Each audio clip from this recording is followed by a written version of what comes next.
రామ్ చరణ్ గారు మెయిన్‌లీడ్‌గా చేసిన 'game changer' cinema ఎలా అనిపించిందనేది ఈ వీడియో.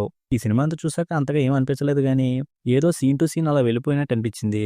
సినిమాలో ఉన్న లైనే స్ట్రాంగ్‌గా ఉన్నట్టు లేదు.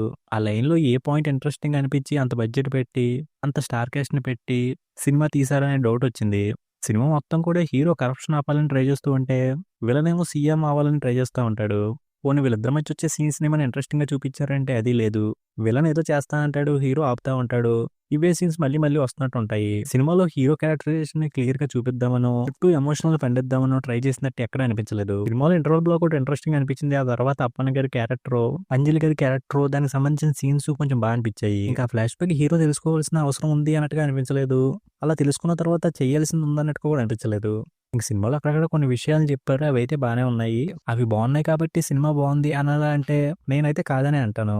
అసలు ఎలాంటి కరప్షన్ జరుగుతున్నాయో, ఏది ఎలా జరుగుతుందనే విషయం అందరికీ తెలుసు. అలాంటి సీన్స్‌ని అక్కడక్కడ చెప్పిన ప్రాసెస్ అయితే నాకేదో క్లాసులు చెప్తున్న ఫీలింగొచ్చింది. ఇదివరకు 'శంకర్' గారి సినిమాలంటే కథలో భాగంగా అలాంటి ప్రాబ్లమ్స్‌ని చూపించేవారు. ఇప్పుడు ఆయన సినిమా అంటే అలాంటివి ఎక్స్‌పెక్ట్ చేస్తారని చెప్పి కథలో అలాంటి వాటిని ఇన్వాల్వ్ చేస్తారనిపించింది. ఇంక సినిమాలో విలన్ క్యారెక్టర్ కూడా స్ట్రాంగ్‌గా ఉన్నట్లేదు. ఇంక హీరో క్యారెక్టర్ కూడా అలాగే ఉంది. ఒక ఫ్లోలో అలా ఉన్నట్టుంది గానీ, హీరోయిజం ఎలివేట్ అయినట్టు ఎక్కడ అనిపించలేదు. అలాగే సినిమా చూస్తున్నప్పుడు ఇది సినిమా రూల్స్‌ని పాటించే సినిమానా? రూల్స్‌ని పాటించకుండా ఇష్టమైనట్టు చేసుకెళ్ళే సినిమానా అనే డౌట్‌లయితే వస్తూ ఉన్నాయి. ఎందుకంటే సినిమాలో హీరో మంచి పొజిషన్‌లో ఉన్నాడు. అలాంటప్పుడు విలన్ ఏదో చేస్తున్నాడని తెలిసినప్పుడు అతన్ని పక్కా ప్రూఫ్స్‌తో ముగించేయడానికి ట్రై చేయడు. పోనీ రూల్స్‌ని పాటించుకోకుండా ఉండే కమర్షియల్ సినిమా అనుకుందామా అంటే, విలన్ చేయాల్సిన పనులన్నీ పబ్లిక్‌గా చేసేసి, హీరో సైడ్ తప్పుందని చెప్పి ప్రభుత్వం దృష్టికి తీసుకెళ్తాడు. ఆ సీన్ చూస్తున్నప్పుడైతే విలన్ అంతవరకు వెళ్ళినప్పుడు హీరో ఆ ప్రాసెస్ ఎందుకు చేయలేడు అనిపించింది. ఇంక ఈ సినిమా గురించి కొన్ని చోట్ల కొన్ని విషయాలు చూస్తున్నప్పుడు, ఇలా మంచి చెప్పే సినిమాలు నచ్చవని చెప్పి చాలామంది కామెంట్లు చేయడం చూశాను. మంచి ఏంటనేది అందరికీ తెలుసు. మంచి విషయాలు చెప్పడానికి కూడా చాలామంది యూట్యూబ్‌లో కూడా ఉన్నారు. కానీ సినిమాగా చెప్పాలనుకున్నప్పుడు ఆ విషయాన్ని మనకి కళ్ళకి కట్టినట్టు చూపించాలి. ఇప్పుడు 'బలగం' అనే సినిమా ఉంది. అందులో ఉన్న కథని ఫ్యామిలీ అన్నాక గొడవలుంటాయి, కలిసిపోవాలన్నట్టుగా చెప్తే, మంచి విషయం చెప్పారు కదా అని ఎవరు కనెక్ట్ అయిపోరు. ఆ క్యారెక్టర్‌లేంటి, ఆ ఇష్యూ ఏంటి, అది ఎంతవరకు పెరుగుతూ వచ్చింది, అన్నిటిని క్లియర్‌గా చూపించారు కాబట్టే క్లైమాక్స్‌కొచ్చేసరికి అందరూ కూడా కనెక్ట్ అవుతారు. అలా ఈ సినిమాలో ఎక్కడ కూడా కనెక్ట్ అయ్యేలాగా ఏ విషయాన్ని క్లియర్‌గా, ఇంట్రెస్టింగ్‌గా ఎక్కడ చూపించలేదు. ముక్కలు ముక్కలుగా చెప్పుకున్నట్టు వెళ్ళినట్టుంది.